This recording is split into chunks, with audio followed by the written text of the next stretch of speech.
আসলে সচেতন রাজ্যের কিছু কম হয়েছে, কিছু কম হয়েছে, তার ঠিকানা নেই।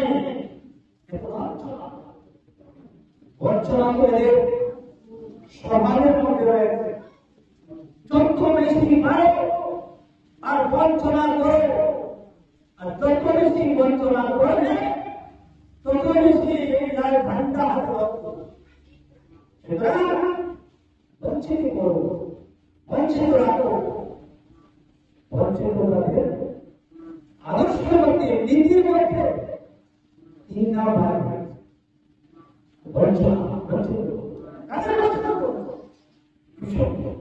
শ্রমিককে, সমাজের প্রত্যেকটা উপায়কে তারা বঞ্চিত করবো। এই যে লাঞ্ছনা, বঞ্চনা, তারপর হচ্ছে অবহেলা, সবাই অবহেলা করবো। কৃষকের প্রতি অবহেলা, শ্রমিকের প্রতি অবহেলা, ব্যবসায়ীর প্রতি অবহেলা, কর্মচারীর প্রতি অবহেলা, মায়ের প্রতি অবহেলা, ভগবানের প্রতি অবহেলা, হনুমানের প্রতি অবহেলা, লক্ষ্মীর প্রতি অবহেলা, সবার প্রতি অবহেলা, শেষ পর্যন্ত তাদের বেতন পাওয়ার প্রতি অবহেলা, স্বার্থ পর্যন্ত